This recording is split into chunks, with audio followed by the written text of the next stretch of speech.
Good morning, everyone, and welcome to the Monday show, the Halloween special.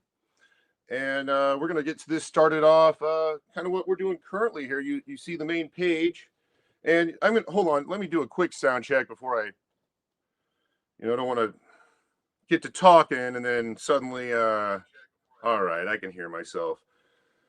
So, anyways, welcome to the Monday show.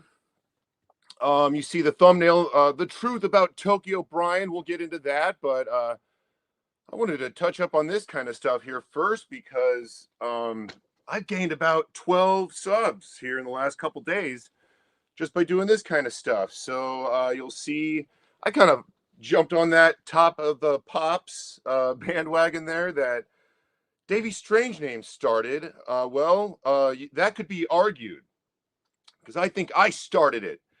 And let's take a look actually at the Davy Strange name page. You'll see the first couple tops of the Pops parodies he's done, volume 7 and 18. And then right next to that, right before he started doing it, we have the I Am William and I Am Not a Lolcow parody. Anyways, that was taken from the Cheesecake Pergola episode when I found that booklet of Cheesecake records. And that was, to me, was a killer score for, kind of what I've been looking after. And so Davey decided to make a parody out of that and then take that parody and then do the top of the Pops thing. And when he first started doing those, I thought it was like sort of a shot at me, which that's okay. And at the first couple of them, I'm probably not going to think much of it, but anyways, I just he was doing so many of these, and they were okay. Some of them are kind of funny. For the most part, they're just dancing around. I think what Davey really does is just puts the picture into a video prompt and takes whatever they spit out first. I don't know. He doesn't really seem to get too creative with it, but I started getting sick of it and started doing some of my own, and that's where you'll see. The chick smoking the cigarette there. We got a few others here. Top of the Pop. I just wanted to get a little creative with it. You'll see the Raging Tomato, which actually there is no real Raging Tomato top of the Pops. I just was doing sort of some spin-offs of my own, and that's kind of what I got going here. You'll see even like got the Olivia Rodrigo here that I put up this morning, which I'm going to get into in a second. But yeah, I just wanted to sort of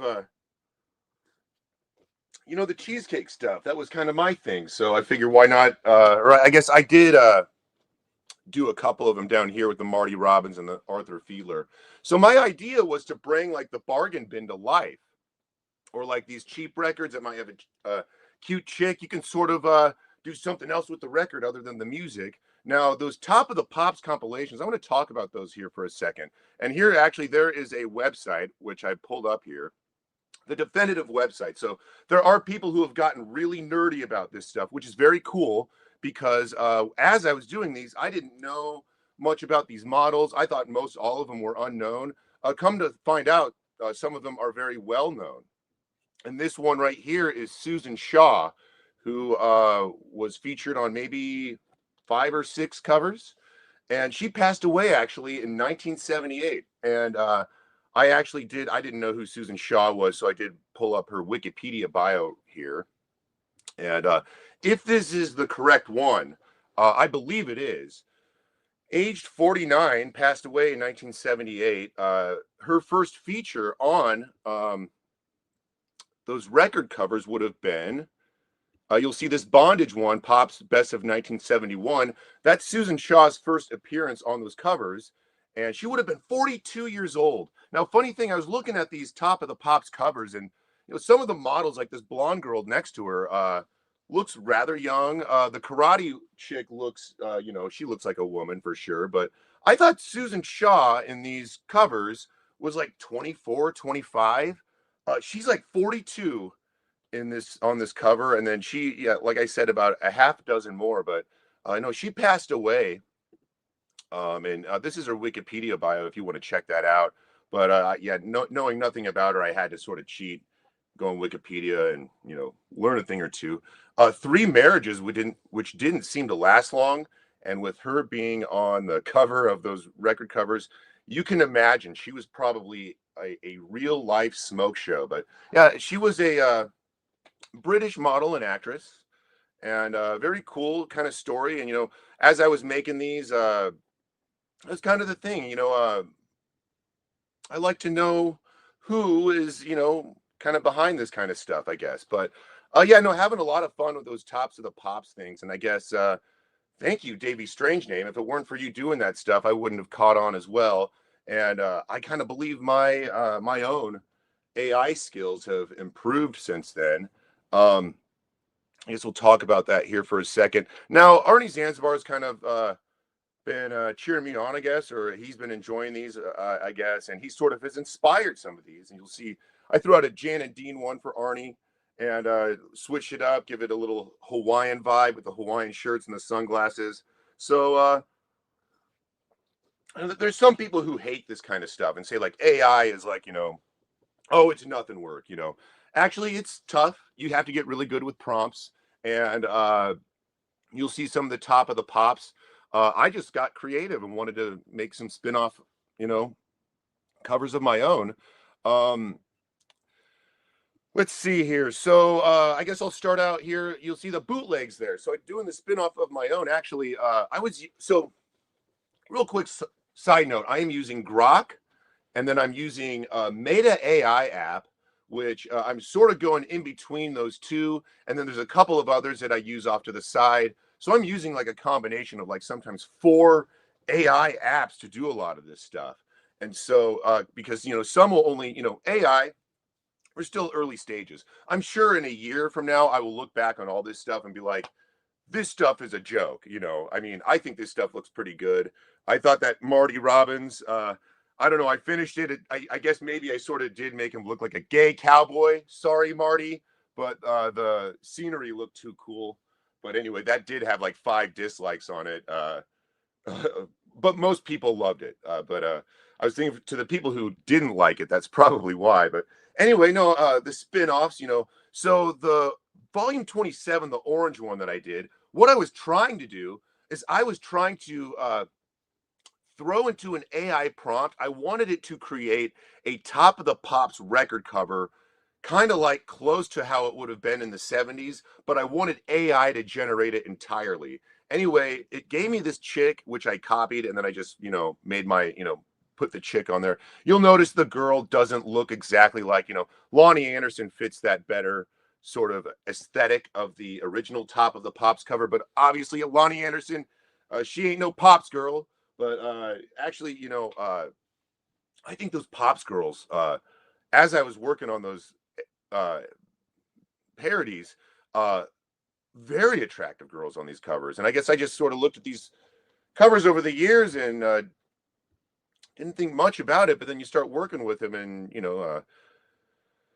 I think Lonnie Anderson just as much as smoke show as any of those girls that were on the cover. But anyway, also rest in peace, Lonnie Anderson. As I was making that, I thought I had heard something in the news, and I guess this past August, a couple days before her birthday, Lonnie Anderson actually passed away. So, which I was kind of thinking about, like, doing dead people. Do I really want to AI dead people? Well, it's too late. Because the Susan Shaw one, actually, yeah, I put Raging Tomato here. That's Susan Shaw's body that I did. Had I known that at the time, I would not have done that. And actually, I will talk about the tomato garbage here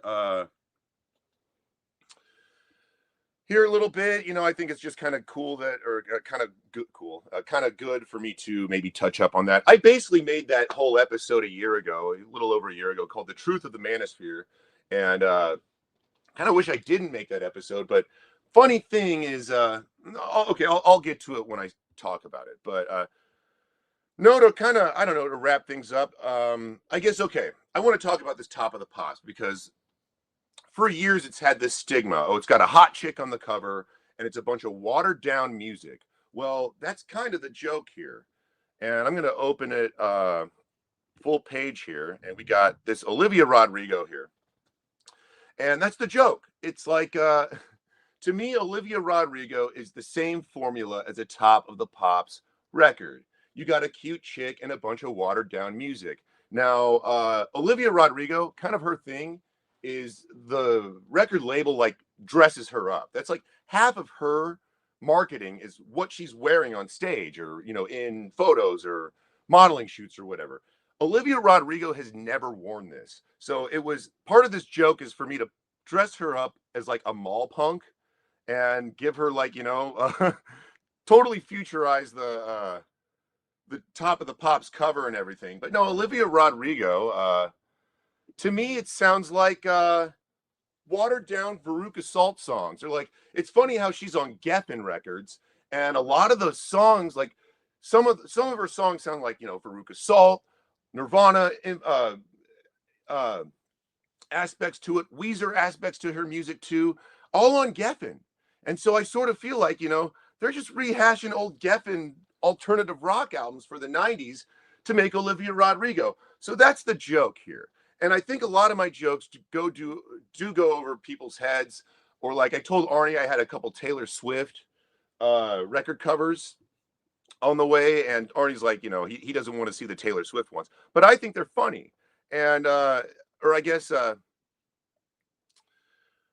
an example, I had a Beetle Babe Top of the Pops one up there, and I just think like it's the same joke as like Dave the Pickup Artist told a Beetle Babe joke in his Psychedelic Sunday. To me, it's the same joke, but anyway, Beetle Babe will not be parodied on this channel going forward. Won't get into the details, but I was looking for a particular one. This one right here. Now, I sent this link to Arnie Zanzibar. This chick looks identical to Taylor Swift. So when I go in to do this parody, it's going to come out as Taylor Swift looking anyway. But then even this is the same model. Taylor Swift in 1974. I mean, come on. So anyway, I haven't done either of these yet, but I just wanted to mention that, Arnie, if you want to skip these over, or maybe you do want to go to the Davey Strange name page one of these days coming up this week and give his a or whatever. But no, that's kind of the joke. That's kind of my sense of humor. And I guess talk a little bit more about these. So the Diane Weber one, obviously not a musician, but I kind of wanted to make her a Pops girl. So, when I do the alternates, it's not exactly it could be to make fun of someone, or it could be Diane Weber, who, if you guys caught the cheesecake episode, I did a little feature on her towards the end. And that was kind of the whole purpose of me doing the episode, is I wanted to build her up. And so she was, I showed the Sea of Dreams record cover, and then the Les Baxter, Jewels of the Sea. And to me, those two record covers are like a little bit too iconic to throw into the AI generator. And I guess you could do whatever you want, but I wanted to make my own. And so this is Diane Weber here. This is completely, totally AI generated. So I did have like a two-dimensional sort of, this is what I'm putting into AI, but I had to it took a lot of steps to get there. And that picture of Diane Weber, I couldn't find like a color picture of her smiling. And I was really trying to get her smiling, but when I had to do weird things to get this, just to get this picture of Diane Weber. But anyway, no, it was totally AI generated. And like I said, AI, I mean, you could type in whatever prompts, but your creative mind plays a big influence into a lot of this stuff. The Ray Price one, let me show you this one quick. And I had this record right here. So talked about this record enough, shown it enough, but here real quick.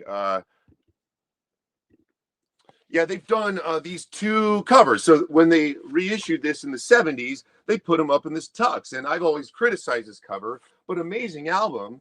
And you'll notice that, yeah, I sort of combined the two together. And I thought it turned out great. I don't know, man. I love doing this stuff, I guess I could say. And it's okay. Yes, it's AI. I guess I want to say, yeah, it does a lot for you, but it does take a lot of your own creative mind to sort of, I want this, or, I guess I'll say, or I mentioned in the AI episode a year ago, sometimes you have to enter a prompt like 15 times or even 50 times to get something close to what you want it to be. So that's kind of, what you do a little bit. I'll say like Grok sometimes gives you something close to what you want it to be, or sometimes it gives you something way better than what you want it to be. Like when I did that Dave the Pickup Artist joke about Rob's auction. I did that in Grok, and that turned out way better than I was expecting. So, the way I kind of think of it is like you're a photographer and you have your model in the room, and you can tell your model you want them to do something, but the model's going to think of those instructions. They're going to interpret it their own way. And it's kind of like, what an AI prompt is. But anyways, I do got some chatters here, and I will catch up. Hello, DJ Trish. Welcome. Inching towards 800. Yeah. I think this new little project I got going on probably should shoot me up there here pretty quick. So Tokyo Brian is the crybaby. Yeah, well, I'll get into that here in a second. Me and Tomato. Okay. I believe you.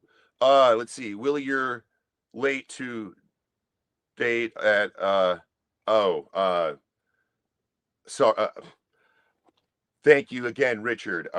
You're late to your Sum 41 record at Hot Topic. Anyways, Beetle Babe is pretty okay. All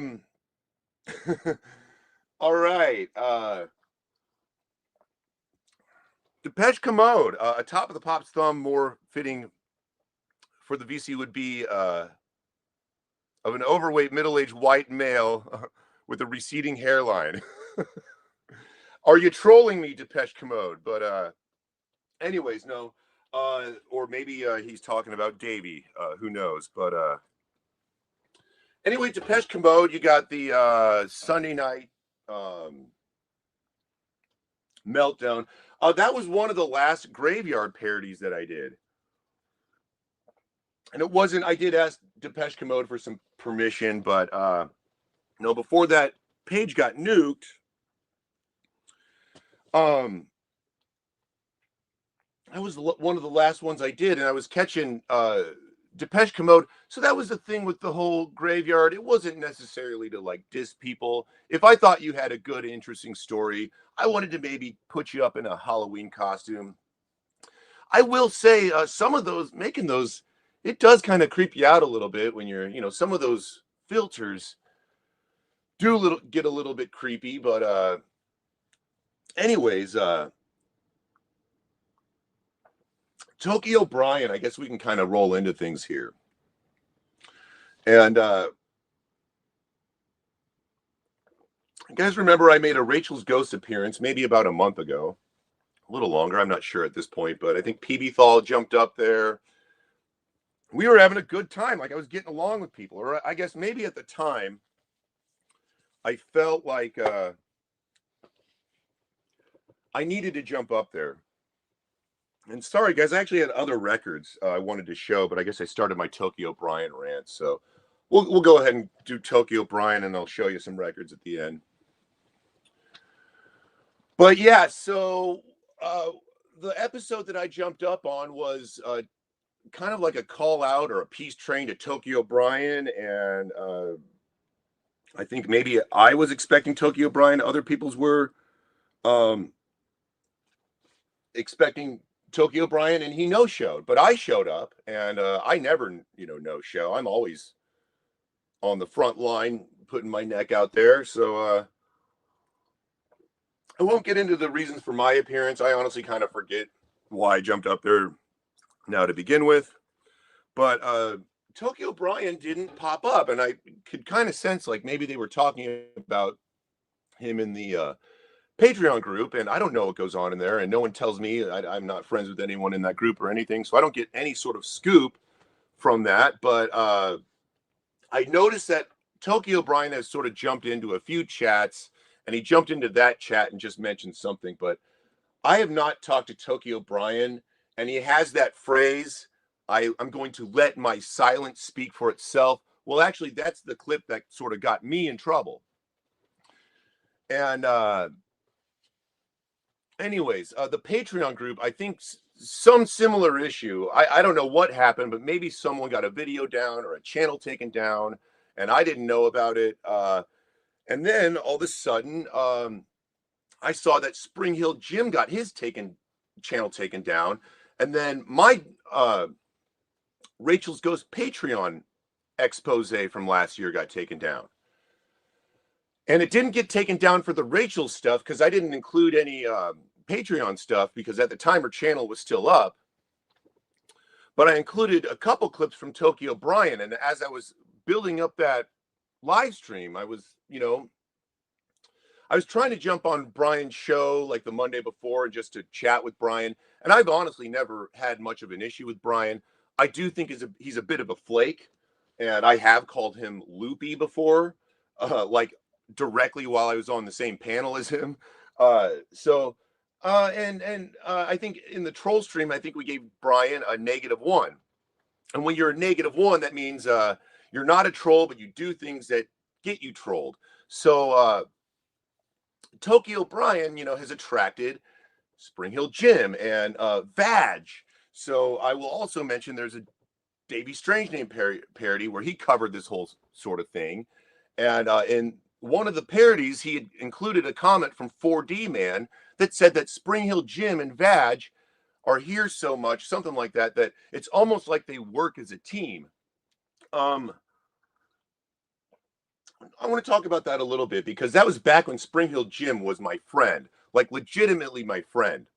And I know Spring Hill Jim likes to say that it was all an act. No, there's just certain messages and, conversations we had.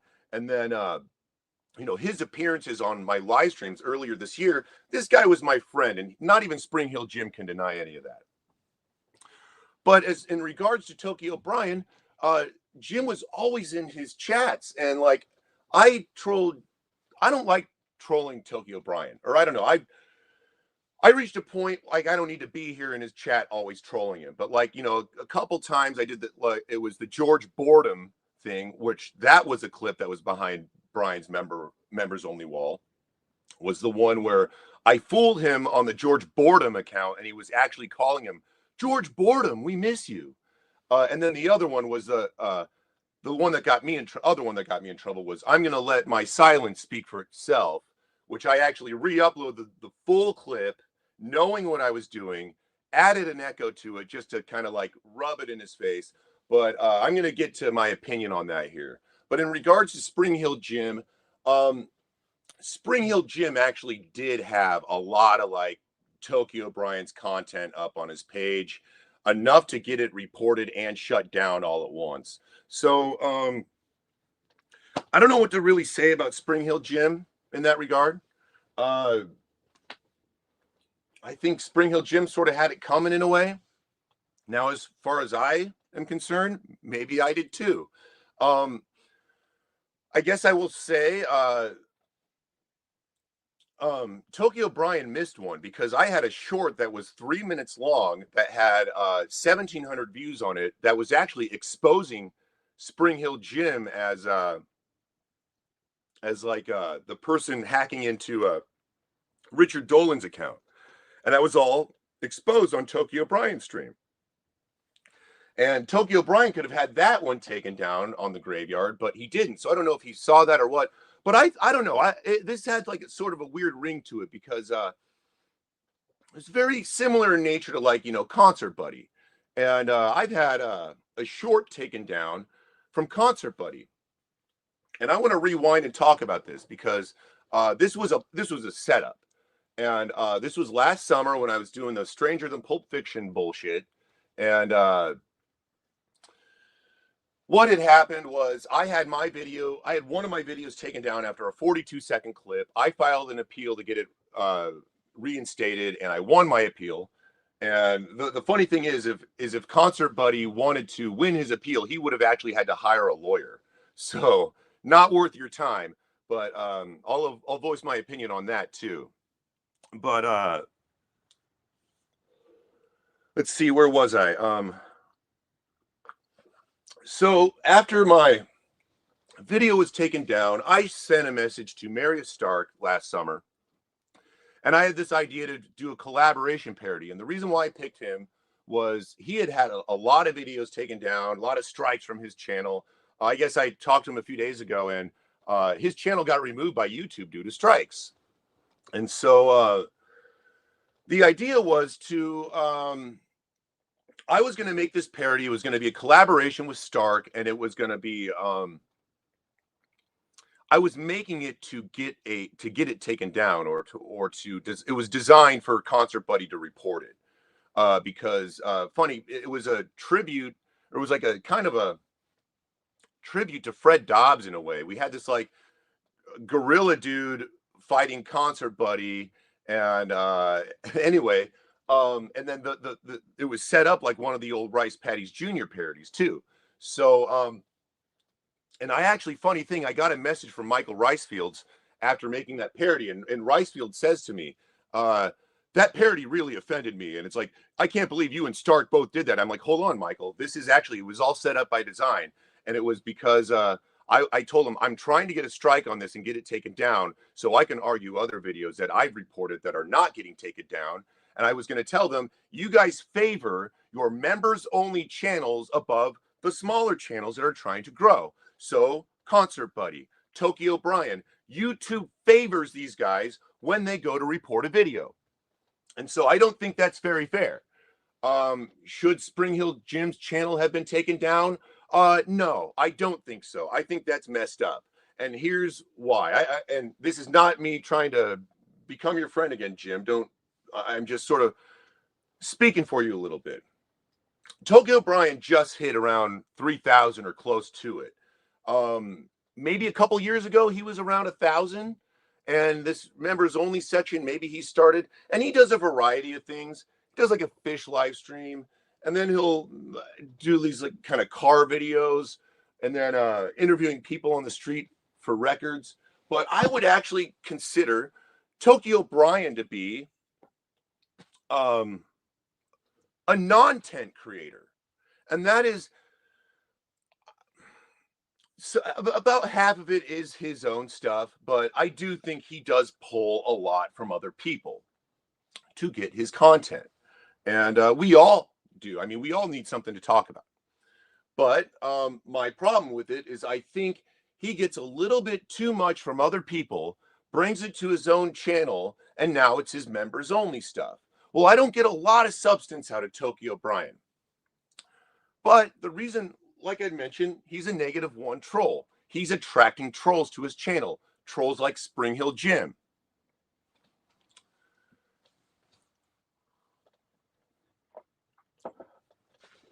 And so, I don't know if that's what got into Tokyo Brian. Is like, I don't want my face to be on anybody else's channel.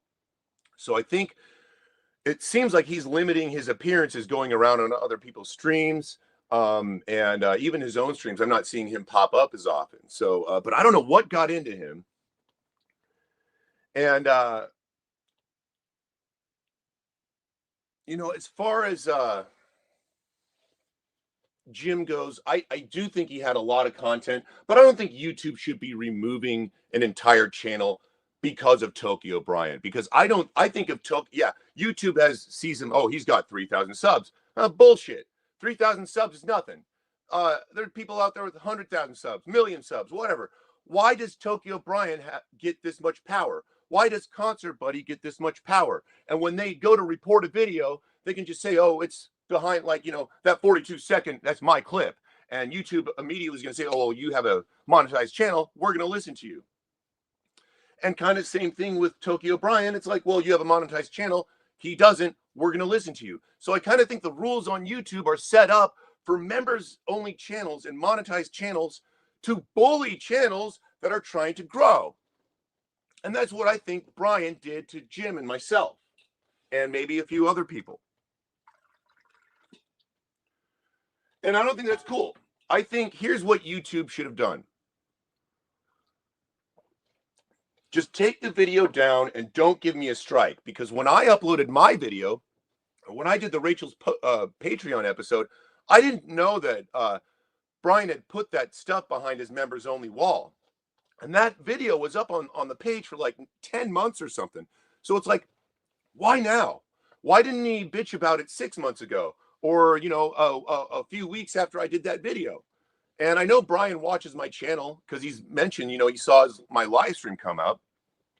So I know he's watched my stuff, but yeah, why now? And to me, I feel like he just went on a tirade. Something got into Tokyo Brian, and he's not been very quiet about it. People have called him out, and he's not saying very much. And it goes to that phrase, my silence speaks for itself. And maybe he saw the clip that I had clipped out of him and reevaluated what he was saying. And went around and started reporting videos. And YouTube, because they're YouTube, and they say, well, we get so many complaints a day. We got members only content. We got non-members only content. Oh, members only wins. Members only always wins on YouTube. And I don't like that. And Tokyo Brian, to me, yeah, maybe you got 2.89 subs or whatever, or who knows.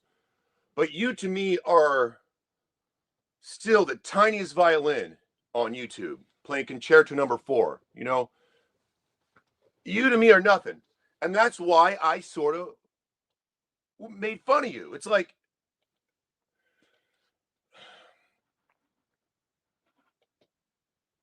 the moves that I made, I knew I was making the moves to get my channel shut down.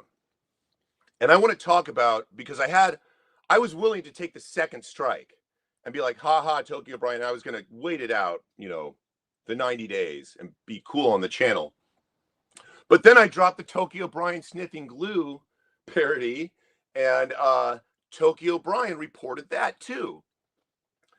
That video got flagged for 18 plus, which doesn't mean anything to me because I don't think anyone younger than 35 watches my channel. But that also means that YouTube will not put it into their algorithm. So that means if you're going to see that video, you're going to see it by coming to my page. But anyways, I had the 2 strikes. I did this Brian sniffing glue parody. And then YouTube took my channel down because I already had the 2 strikes. And then it was taken down because of the 18 plus strike. So that's specifically how my channel got shut down. But Tokyo Brian reported all 3 videos. And I just think it is not cool for YouTube to take down an entire channel based on stuff like that. You're giving Brian too much power. And in my opinion on that, I don't think Brian really offers very much to the VC.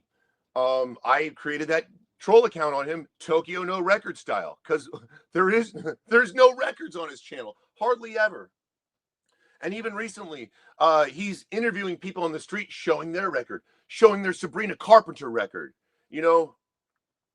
Sabrina Carpenter, who is the midget Taylor Swift, by the way, which I do believe I will be doing a Top of the Pops for Sabrina Carpenter. I haven't decided yet, but it would be fitting.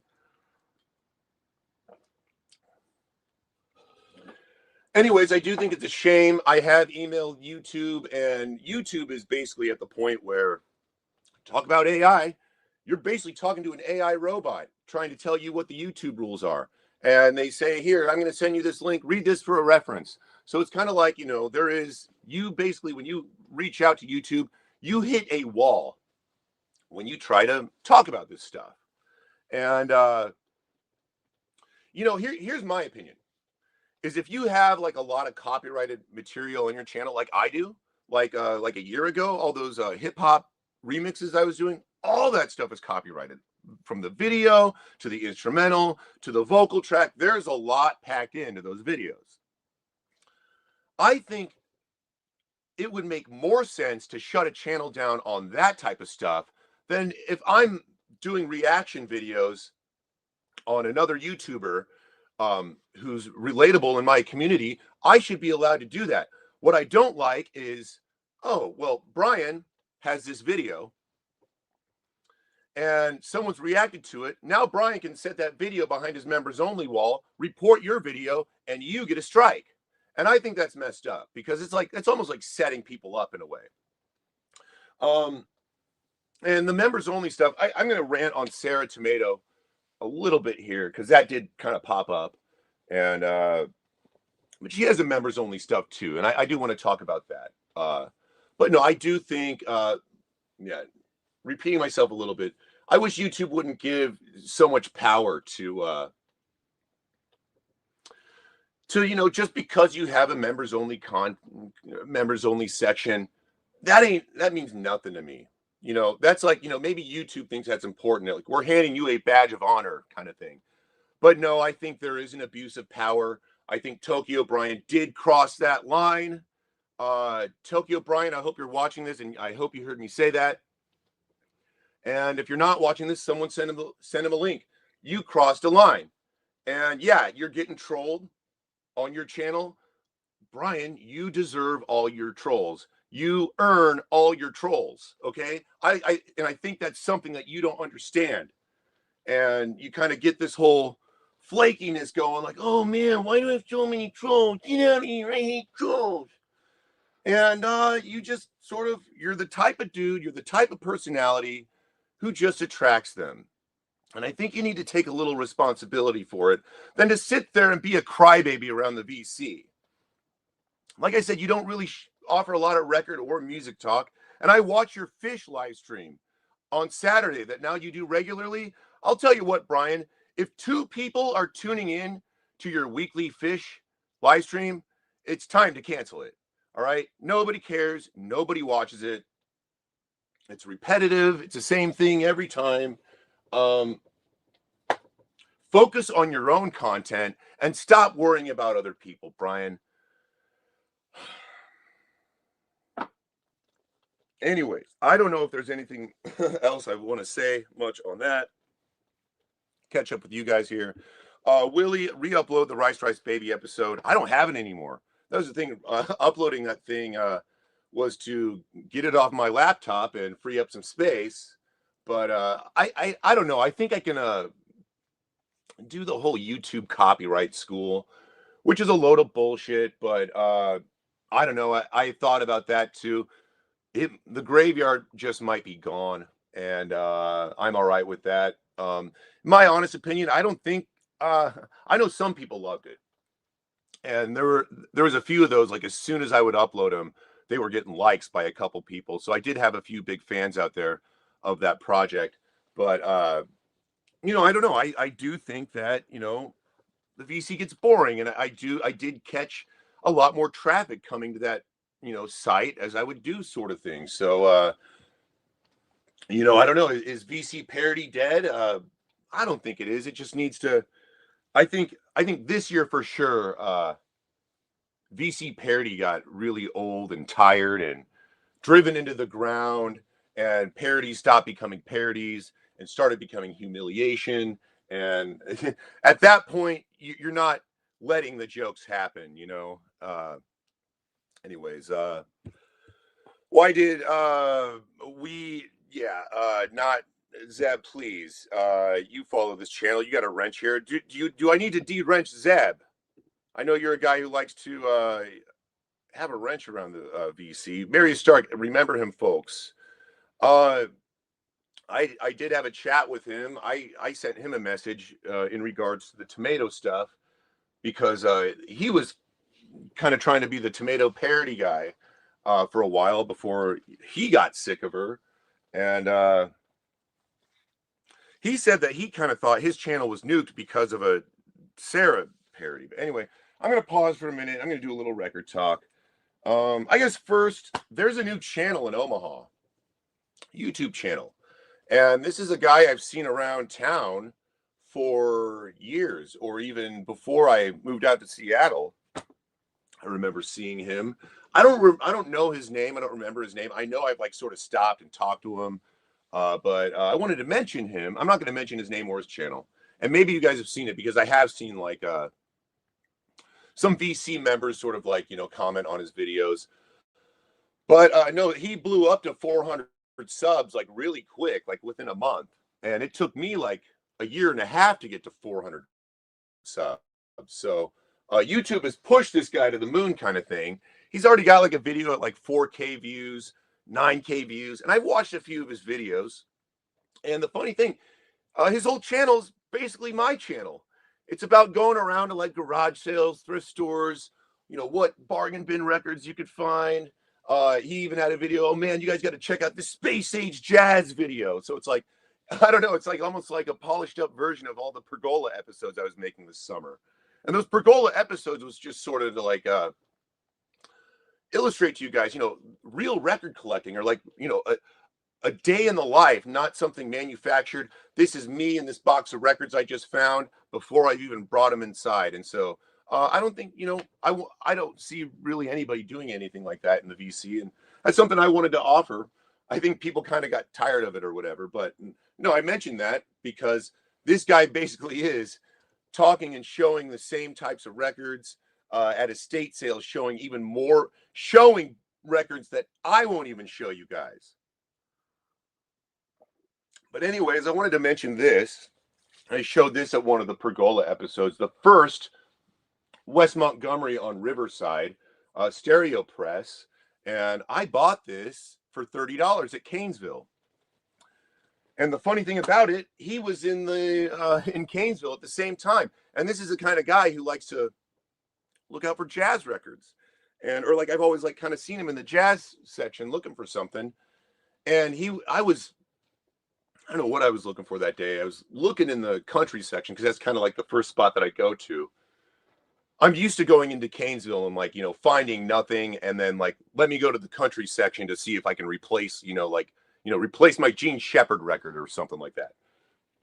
But anyways, I'm looking at other stuff. And then this guy kind of is like looking at the jazz stuff.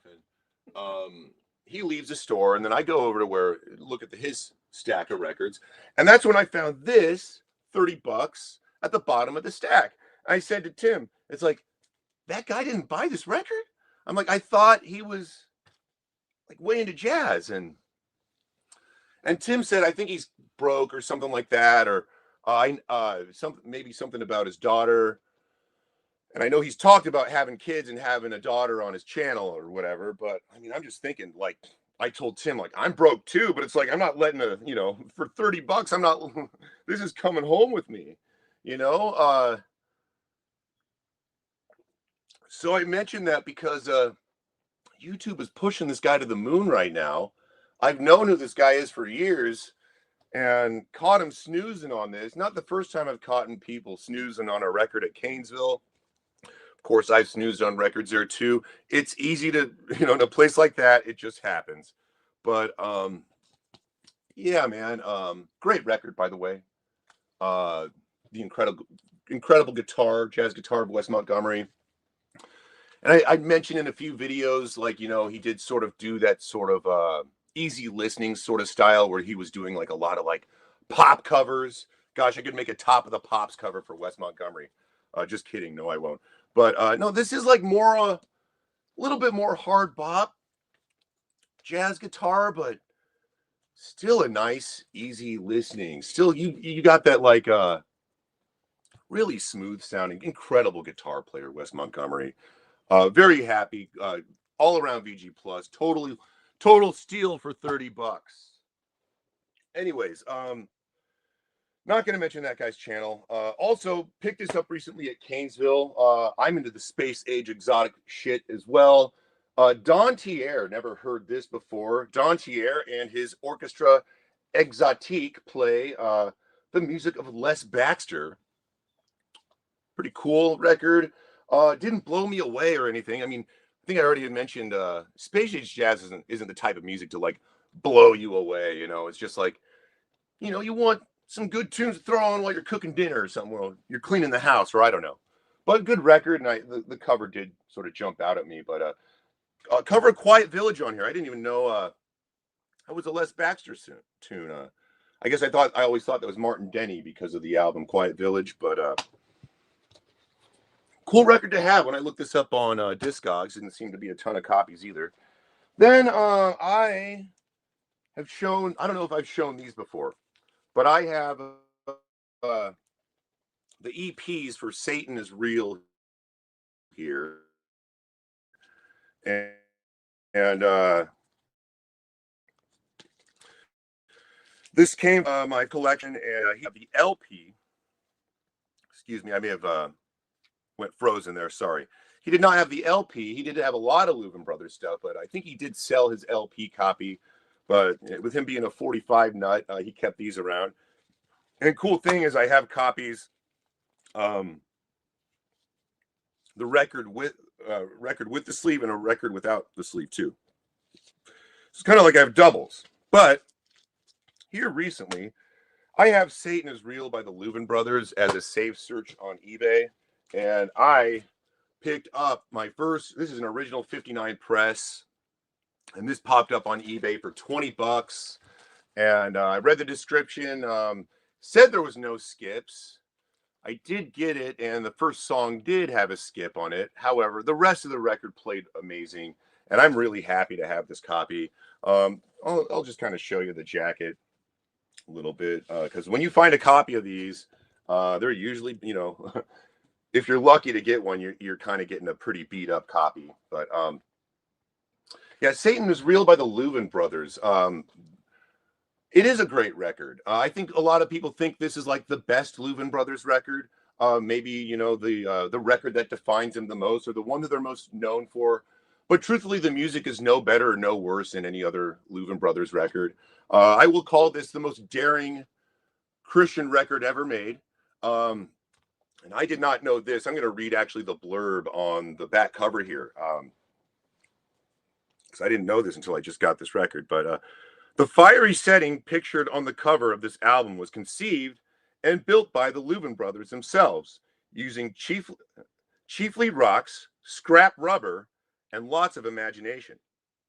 The scene became a little too realistic, though, when Ira and Charlie were very nearly burned while actually directing the photography for this dramatic cover photo. So yeah, no, Satan is Real, and wow, just about everything about this cover is real as well. So, but fantastic album. Very happy to have my first copy, and just the front cover. There's no tears on it. I'm happy with it the way it is, and it's a 59 press. So, very cool to welcome an LP copy of Satan is Real, my first one, into the collection. A Grail. So yeah, I showed 2 Grails on this Grail. I don't know what's a Grail. Grail to me is a record you've been really looking for a long time that you can't find. So some of those records are $50 records. You know, you really want to copy a Mothership Connection by Parliament, but you can't find it. I don't know. There's sure a lot of record collectors these days, which just makes everything, you know, more and more in demand. You know, and on that note, I was kind of thinking, you know, when the world doesn't care about vinyl, then what's going to happen? I don't know, man. Teach your children. That's what Crosby, Stills, Nash, and Young would have told you. Teach your children about vinyl so that it's not laying all over the world, you know, for decades to come. Anyways,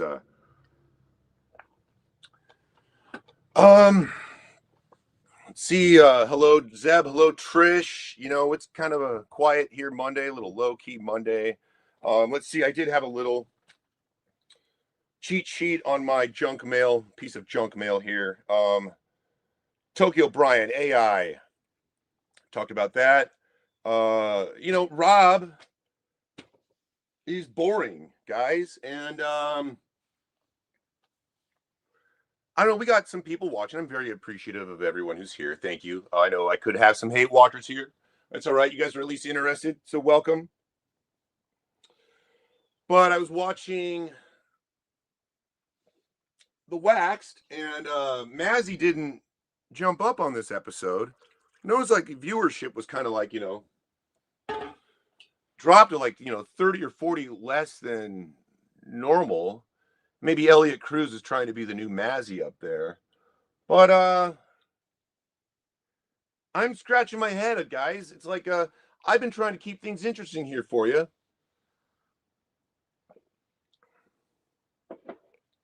And I think I got a much more entertaining show than whatever Rob puts on. And it was funny to see him, you know, after going, viewership dropping significantly with him and Elliot Cruz up there. Fast forward to the following Tuesday, and now he's got a Vinyl Pipers even up there. So it's like I think maybe the wax sort of caught himself.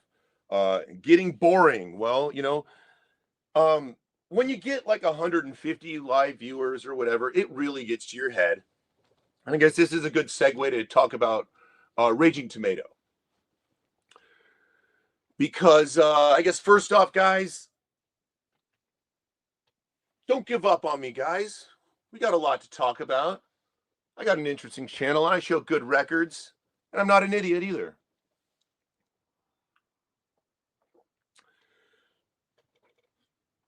But anyways, Sarah Tomato, I want to talk about this because this sort of came out of nowhere to me. Now, I had actually stopped watching Tomato altogether for about a year, like over a year. But I'm still sub to her. I will, like, maybe she's on and I'll just check in on the topic or see how many live viewers she's got.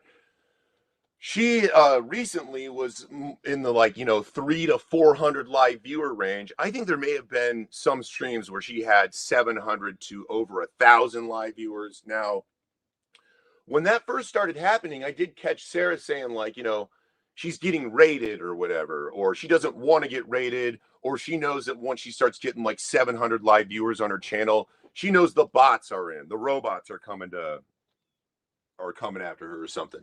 And she didn't like that at first. Or I don't know, from what I could tell. But more recently, she was getting a consistent 400 live viewers. Now, where did she get that audience from? Because we all know, I mean, you guys all saw Sarah kind of come up with the Rachel's Ghost Show. Obviously, I knew her before then when she was sitting on 200 subs. And that was funny. It was me, her, and this dude, Neo Starling, were all in competition to get to 500 first. Well, Sarah got there first, and then, but it was funny to think of the three of us like neck and neck there for a while. And the other thing about Sarah is she was like a speed dater before she started her own channel. And I told her, I was like, I'm a little bit surprised that you don't have more subs just on your speed dating thing, but I don't know. But anyways, no, she sort of blew up, and I am going to repeat that episode I made a year ago. I'm sure you all forgot, so I will kind of rehash some of the things I said. But this is nothing new to us, and this is nothing that I tried to warn you guys about. Sarah is, as soon as she entered on the scene, and Rachel sort of adored Sarah. Sarah was quickly using Rachel's platform to get you guys or Rachel's audience to go to Sarah's channel. And the strange occurrence with that was I was getting buried by Concert Buddy, that same month, or like on Surface Noise, there was that whole shit show episode. And that caused Concert Buddy to take like a month break from his channel. And we also, Dave the Pickup Artist, shout out to Benefits Bars and Concert Buttocks, which I want to mention. Jimmy Barnes, I guess, is going to be featured on the Tomato Show tonight with Rachel's Ghost. So, gosh, I don't know. I'm a little interested what Jimmy Barnes is going to be doing up there, but I guess we'll see. But no, Dave, I actually wanted to mention you, Psychedelic Sunday, great episode yesterday. And I couldn't tell if that was a Halloween episode because I think like all your episodes are kind of the Halloween episode, but I actually ordered that My Solid Ground record. I didn't even know about it until you started talking about it yesterday. And looked it up, never been pressed in the US. It's one of those, like, if you have an original press, like a $1,000 record. And just listening to Dave give it a review and listening to some of the clips, I went ahead and ordered myself a copy. It seemed affordable enough at $40. So, and actually, when you're buying it with when a Discogs order pays for it, I sort of consider that a swap out. But you know what? I actually, thank you, Dave. I consider it VCLT from Dave the Pickup Artist. I appreciate it. Jimmy will be showing his pizza collection tonight. He could be live from the local pizzeria, as I hear that's one of his favorite spots to be. But Oh, we got okay. Welcome, Arnie Zanzibar. Jimmy Barnes is going to showcase his ultra tight pants, not belt. Oh wow, man. Maybe I won't be tuning in. Anyways, so here recently, I hadn't been watching Sarah for like over a year, and I mentioned on a live stream I had a little like pet project on one of my burner accounts called the Wretched Tomato, and I just found like this like image that looked like a demon picture of Sarah, but it was AI generated, and I was like, let me just have fun with this picture, and I'm going to do some practicing on Grok with like animations or voices. And this is really it was just to get comfortable with like prompts and animations and making videos. And I know like McGrath out there is probably saying, "Oh, you have a crush on Tomato." Certainly not the case. Um, but when I started that page, I started tuning into Sarah a little bit more. And I'm like, wait a sec, I can't watch this. And it's like, I wanted to like maybe tune in so I could like pull a joke out of the show. I'm like, I can't even pull a joke out of this show. And so I'm like, what do I do with this little page? And so I pretty much nuked the page. And so the whole thing with Sarah, I'm going to tell you, I have mixed opinions on it. But I will say she had it coming. And I warned you guys a year ago, she's here to grift. She doesn't really care about you. She cares about her numbers. Okay. But I want to mention that it was tough for me to watch because I've been gaslighted so many times here in the VC. It was tough for me to watch Sarah get gaslighted uh, in those following days. So, and I was still trying to catch up. I don't know everything, but from what I can tell, this group of people, the Crucible, Andrew, this Rob Noor guy, these guys had huge followings. And in my opinion, these guys aren't like the most aesthetically pleasing fellas. And I sort of think they attract those kinds of guys to their channel. And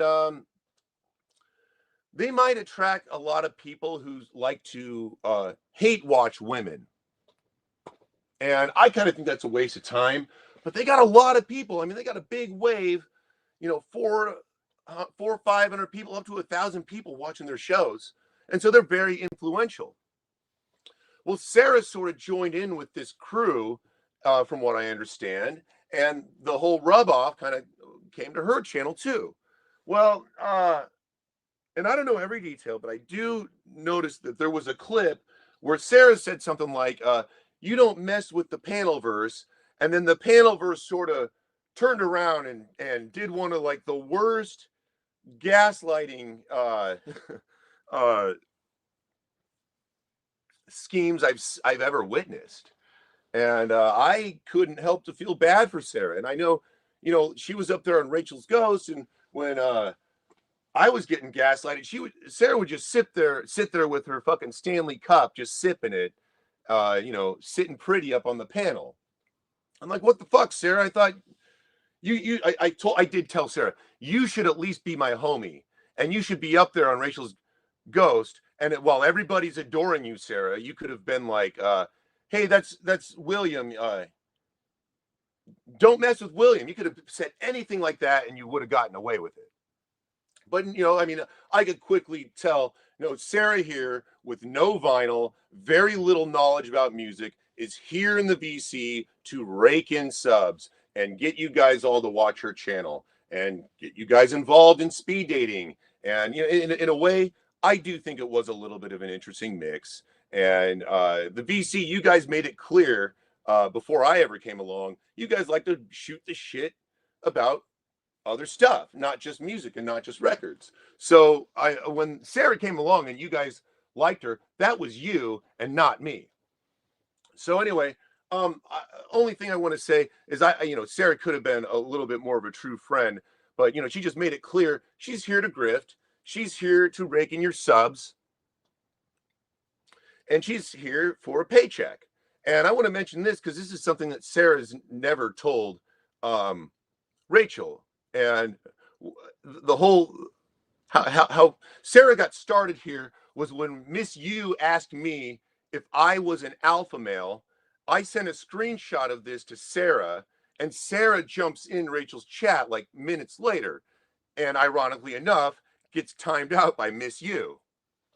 So I actually blame Miss U for this whole shit happening, because I was trying to keep Sarah away from this whole, whole thing. But real quick, let me see. Arnie, have you got the Tomato Crybaby Rob episode? That was on the Graveyard, but that was, I don't want to get into that, but no, I had it, and I guess I could still have it somewhere. I don't know.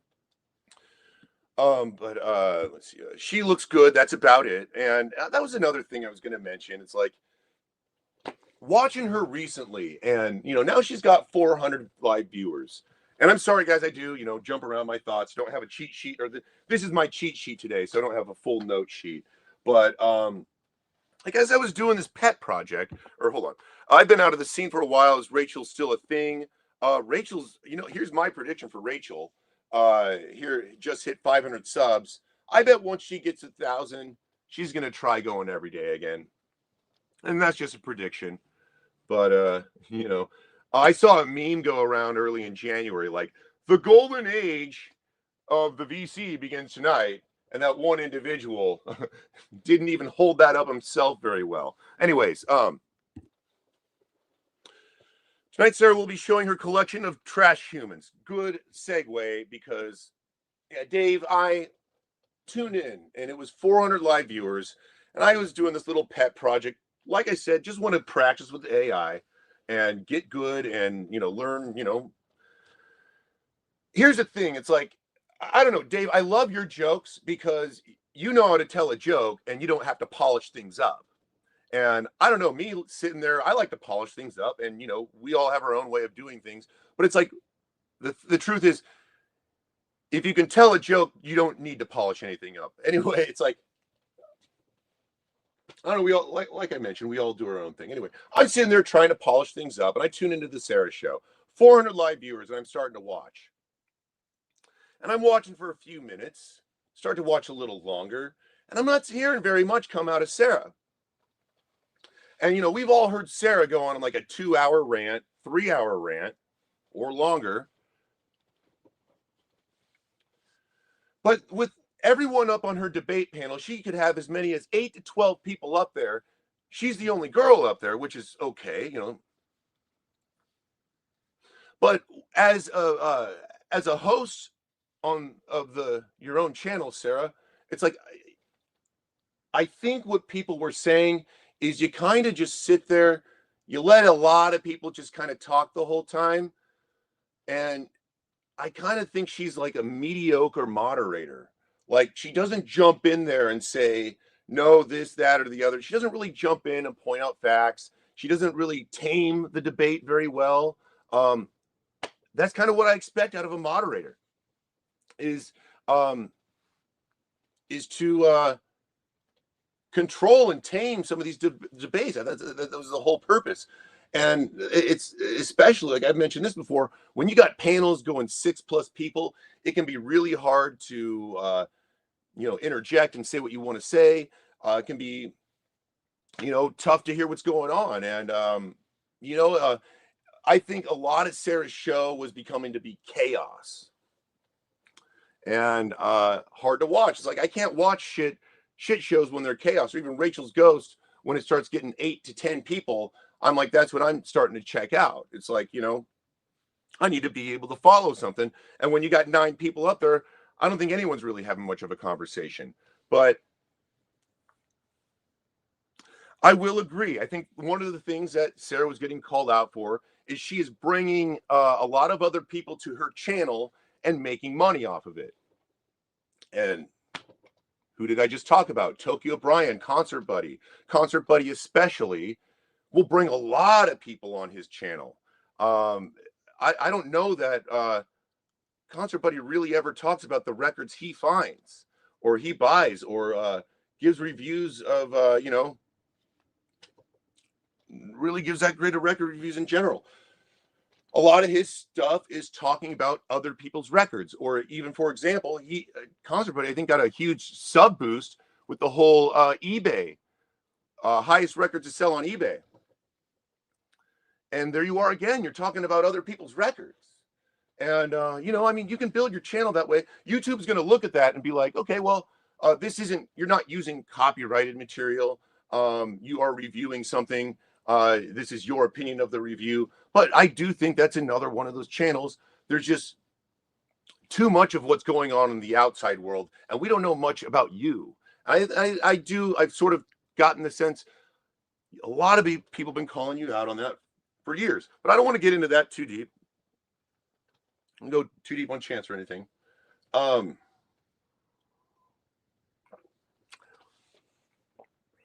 But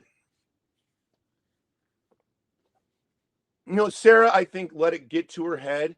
And Sarah is she's at a point in her life, she's used to getting everything, she's used to getting her way because she's attractive. She's one of those girls, and that's how she operates.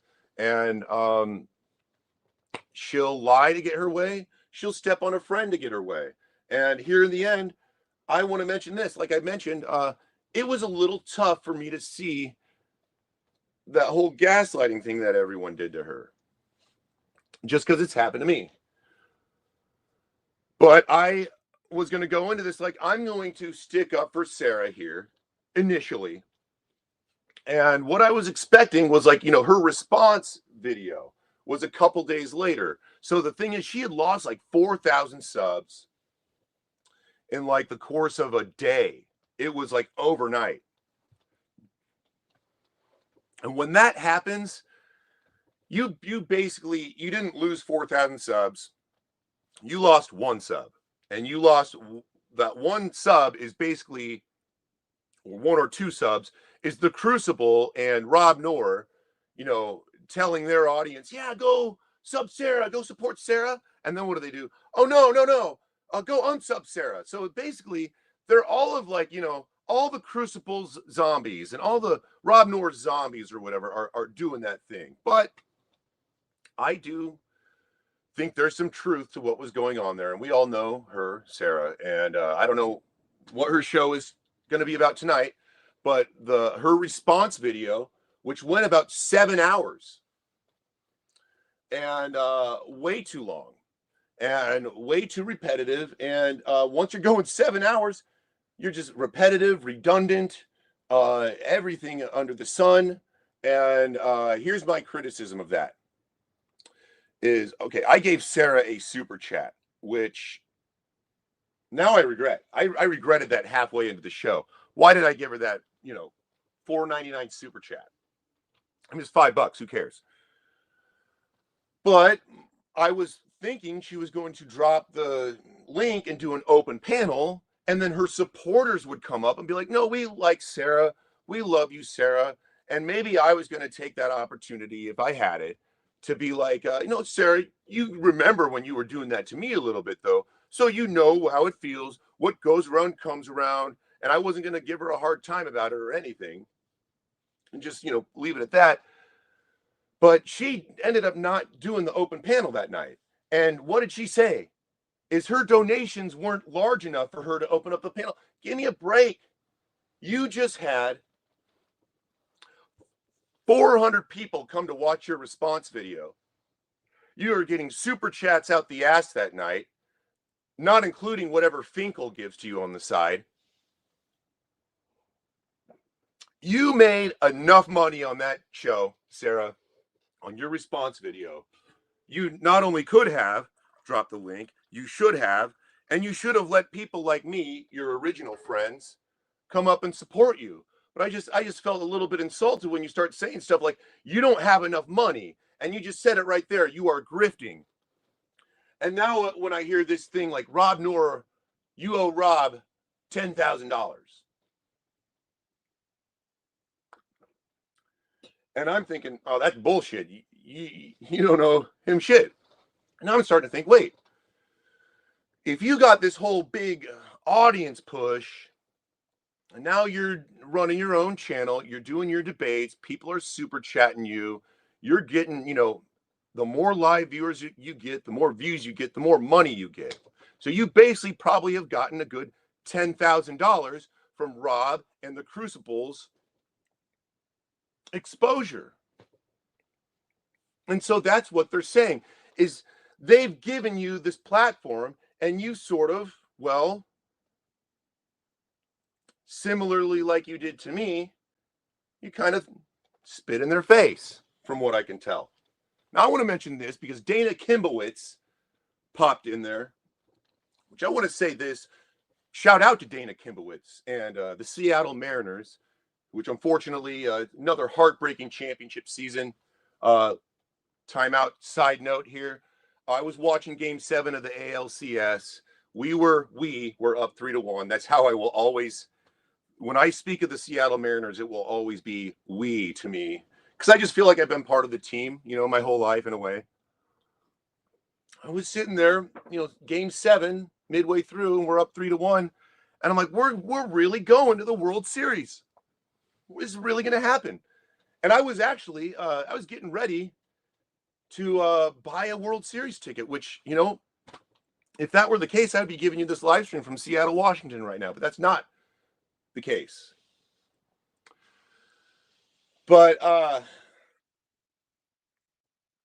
yeah, man, heartbreaking loss. And I guess, baseball is baseball. You got a lot of teams, a lot of games, a lot of players, and it's a game of luck and a game of chance. And it's a game where, like, you can have the 105 loss team defeated the World Series champion last year, and it's just baseball. It is what it is. But I don't know. I think maybe the good Lord just looked down on the Seattle Mariners and said, you know what? You guys need another discount championship T-shirt to sell around the city. So there you go. Anyways, Sarah got napalmed. Yeah. And Buddy should stick to selling Nike's seconds on the street corner. Hey, whatever happened to that Nike pressing plant? I thought that was opening up. To control, since UHQR can't seem to do the job. But yeah, old girl needs to get a real job. I'll tell you, she was sure raking in some money when she was up there doing her thing. But yeah, I guess I'm gonna wrap it up here because I don't want to talk too much about this shit.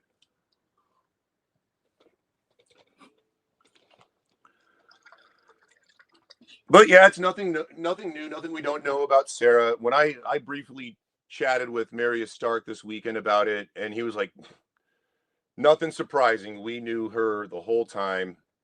And I guess mentioning Dana Kimbowitz, because I did give him a shout out here in this video. And he had mentioned in Rachel's Ghost, hot take, I think William Pumping Vinyl's gonna light on fire year 2026, something like that. So hey, Dana, I'll do it for you then, 2026, if you believe in me. But you also had mentioned last week, hey Sarah, how many subs did you lose when you and William had your fallout? And I think Sarah's response was, I think I actually gained subs. So anyways, yeah, I don't know where I was even going on that. But I guess they're on Rachel's Ghost.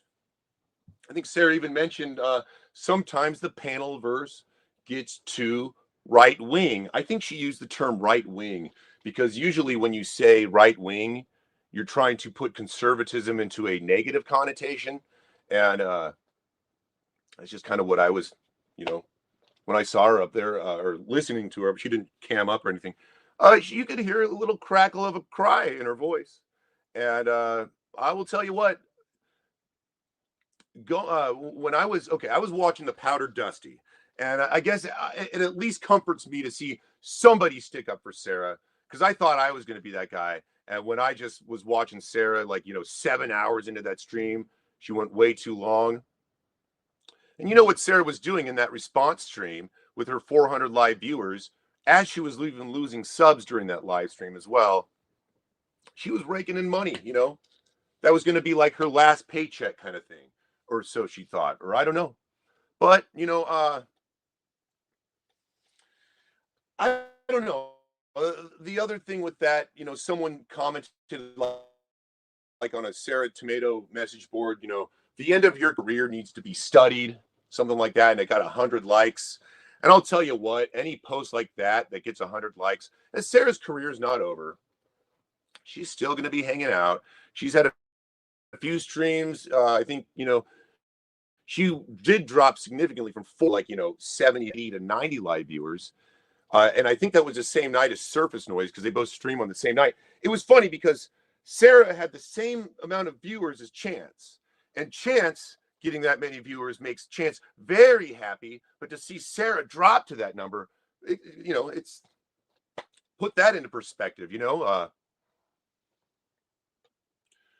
from to gaining 90 live viewers is one thing. To now you're dropping to 90 live viewers, completely different feeling. I will mention that this channel you're watching right here, Pumping Vinyl, hit 100 live viewers 2 times before Sarah did. That's my accomplishment over Sarah, if I'm ever going to have one anyway. Sarah should concentrate on doing wax put down videos. Funny you mention that because when I was in her, you know, stream that night last Tuesday or Wednesday or something, she has it. The wax you cannot type in wax WAXED. You cannot type that into her chat, or if you do, the chat will be blocked. And so you have to misspell. Like I spelled it WHACKSE. Yeah, I gave it a weird spelling, and she knew exactly what I was talking about. And you know, Sarah, if you're watching this or someone sends you the link, hold on to your friendships. And I don't know, man, don't sell someone out just for viewership. And it was just rewind to like that, you know, when she was getting that exposure on Rachel's Ghost. I actually did start getting messages from Sarah, her telling me to you should be making this kind of content. You shouldn't be having this show. I'm like, Sarah, wait, your show is exactly that formula. And you go into Rachel's, which is the same formula. If I want to make a video on Concert Buddy or Stunty or whatever, I should be able to do that if they're fucking with me. And I don't know, it didn't last too long. And I could tell that Sarah was really, you know, hearing a narrative from, you know, through someone else's ears, I guess. Anyways, guys, I don't know how much more I want to rant on her. Nothing new, nothing I didn't know about her. Sometimes, like I mentioned, even or like I've said before. I mean, Sarah and I were just friends out of this small little niche of people, and Sarah actually had a crush on, you know, El Jefe of the group, and I was friends with El Jefe, and and I think she was only my friend to, you know, be friends with his friends kind of thing. You know how it goes. And yeah, I know when Sarah realized she had no use for my friendship, she was not very nice. And I guess if I had to talk about her and I having a falling out, it has more to do with shit she was saying to me, and then also me not, you know, taking it.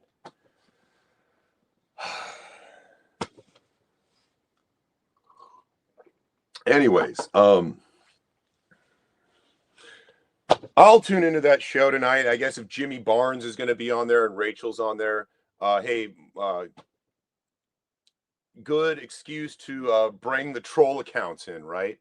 Anyways, I don't care about Sarah. I care about records. Then rewind. I did a little record talk sporadically through the episode. And Zeb, you've been here the whole time, and I gotta, you know, here. Let me address the elephant in the room with 23 live views here. Basically double the audience I've had here recently when I'm just talking about records. So it is what it is, guys. I don't have very much else. Thanks, guys, for being here on a Monday. I guess if you are just tuning in, I will show you guys this one last time. This is the new pet project for the page, and having fun with these. These are a ton of fun, and this started from a Davy Strange named Dis to I ain't taking that shit. And a funny, I want to mention this. I forget her name. The one that's Goldilocks. Actually, you know what? Let me find it. This so some of these girls, they might seem unknown.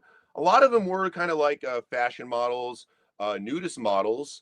Um, Mentioned Susie Shaw, uh, featured on these record covers. Here's Susie Shaw. Yeah, 42 years old in this picture. Totally looks like, no older than 25 here. 42 years old, and she passed away. Um, she passed away in 1978. So Susie Shaw's last appearance on the Top of the Pops covers right here. And so pretty crazy. And then one of them, where's Goldilocks here? I already showed you Taylor Swift, but give me a moment here. This one right here. Her name is Kathy Simmons. She dated George Harrison during the mid 70s. So kind of funny how maybe a lot of people look at these and like, oh, this is just a model. This is just some unknown chick or whatever. Oh no, I mean, you're dating George Harrison. You are certainly not a nobody. So, no, very cool. Guys, I encourage you, if you are enjoying this Top of the Pops parody war between me and Davey Strangename, check out this website. I'll drop this link into the chat.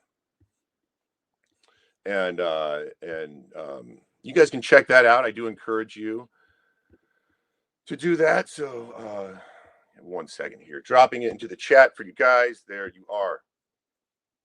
So yeah, no, I will say this on the note of once I'm learning more about these models, it does sort of take a new twist on like I'm throwing Susie Shaw into the AI generator. I don't know how I feel about that, but